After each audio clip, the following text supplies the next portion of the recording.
अस्सलाम वालेकुम दोस्तों, मैं हूं Adam Shambani, bureau chief Sukkur ABN news. और ये है अली गोहर शंबानी सुनो टीवी सालियापट। हम सखर से आए हैं, इस्लामाबाद नेशनल प्रेस क्लब के पार्क में बैठे हैं और यहाँ सहाफ़ियों के अक्सर मसाइल होते हैं। सखर में, सिंध में सहाफ़ी ऐसे काटे जाते हैं जैसे कि गाजर मूली को कोई काटा जाता है। चंद दिनों में, चंद 1-2 सालों के अंदर सहाफ़ियों के कितने मर्डर हुए हैं। अजीज मेमून से लेकर और अजय लालवानी से लेकर असगर खंड से अभी ताज़ा एक सहाफ़ी कत्ल हुआ है। जानवेमन महर जो बड़ा सहाफ़ी था, सखर का नामवर सहाफ़ी था, KTN का ब्यूरो चीफ भी कहलाता था और एंकर पर्सन भी था। इसी हवाले से जो कातिल हैं, रहजन हैं, सहाफ़ियों को कत्ल करके जाते हैं। हम यहाँ national press club Islamabad Darul Khilafa में आए हैं। हम यहाँ एहतजाज रिकॉर्ड करने, इसी हवाले से हम मजीद जानते हैं अली गोहर शंबानी से। जी अली गोहर, आप इससे क्या फरमाएंगे और आप क्या कहेंगे सहाफ़ियों के कत्ल के हवाले से, आप बताइए। देखिए जी, ये आजकल इस दौर में सहाफ़त करना एक मामूली बात नहीं है। जो ये वक्त चल रहा है, ये सहाफ़ियों को बिल्कुल टारगेट करके कत्ल किया जा रहा है।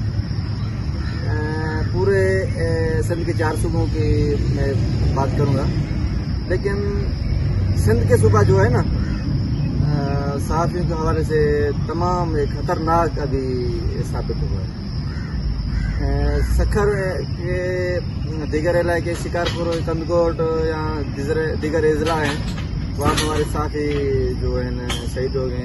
आपको पता होगा जी। अजीज मेमून के बाद अजय लालवानी के बाद अभी 2-3 हफ्ता हो गए असगर खंड के बाद अभी तकरीबन हफ्ता हो गया। आपको पता है जानवेमन महर जो कि सखर का ब्यूरो चीफ तो है, लेकिन पूरे सिंध में इसका नाम है।